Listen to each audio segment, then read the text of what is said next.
Assalamualaikum warahmatullahi wabarakatuh. Ismi Siti Nur Alia binti Mak Baharudin. Nombor matrik 054626 dari kos usuli dengan kaunseling semester 7.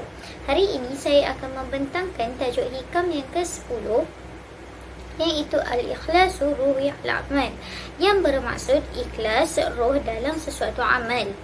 Al-a'malu suwarun qa'imatu arwahuha wujudu sirru al-ikhlas fiha, iaitu suatu amalan yang merupakan rupa bentuk yang dijadikan oleh seseorang dengan anggota yang zahir, dan pada sudut roh wujud rahsia yang terkandung sifat ikhlas. Maksud segala amal ibadat yang terzahir dari perbuatan tingkah laku yang zahir dilakukan oleh anggota yang zahir seseorang, iaitu ibadah badaniyah. Sebagai contoh, ibadah badaniyah adalah amalan zahir seperti puasa, sembahyang, membaca Al-Quran dan kita lanjut pada slide yang seterusnya, iaitu pengertian secara teliti. Yang pertama adalah al-amal, iaitu segala perbuatan ataupun gerakan yang terbentuk daripada anggota ataupun hati.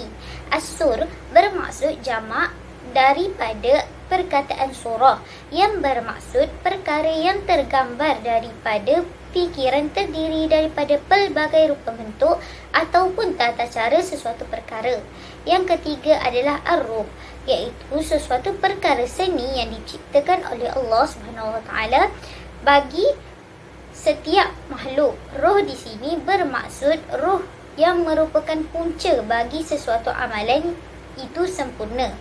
Yang keempat adalah al-ikhlas, iaitu penyatuan hati hanya kepada Allah Subhanahu Taala. Yang kelima adalah as-sir, iaitu rahsia. Rahsia di sini bermaksud rasa benar dalam hati yang diistilahkan sebagai rasa hilang akuan diri, iaitu daya ataupun upaya daripada yang membuatkan bangga diri. Seperti contoh, saya masak ataupun nasib saya masak.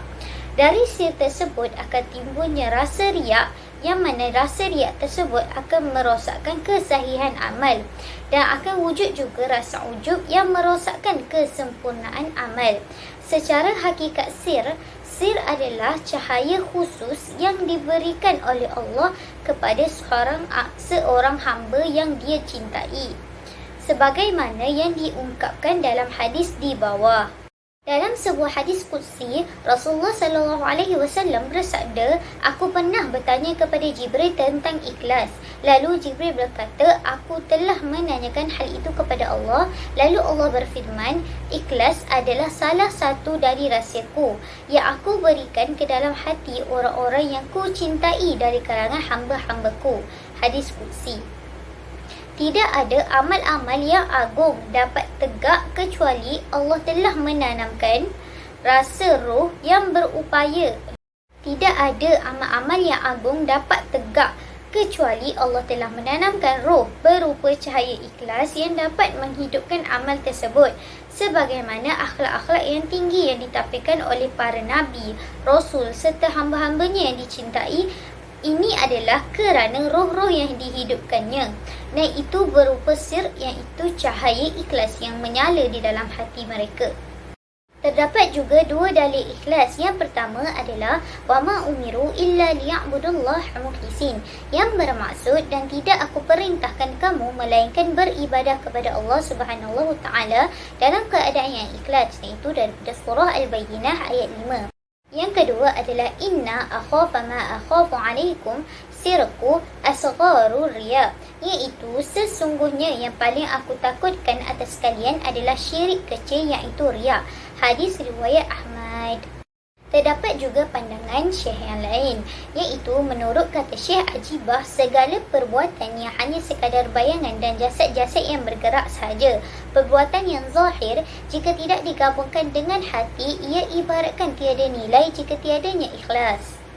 Slide seterusnya adalah terbahagi kepada 3 darjat ikhlas. Yang pertama adalah al-awam, yang kedua adalah al-ikhlasu khawas, yang ketiga al-khawasu khawas. Yang pertama adalah al-awam, iaitu melakukan sesuatu ibadah atau amalan dengan harapan mendapatkan habuan dunia dan akhirat.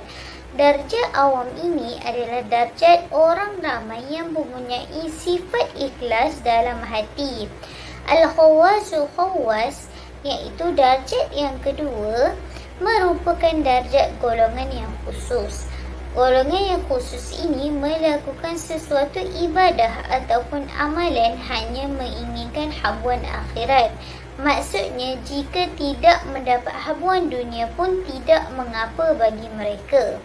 Al-Khawasu Khawas, iaitu golongan yang terpilih dalam kalangan yang khusus, iaitu perasaan yang dibina yang membuang rasa menginginkan habuan di dunia maupun akhirat.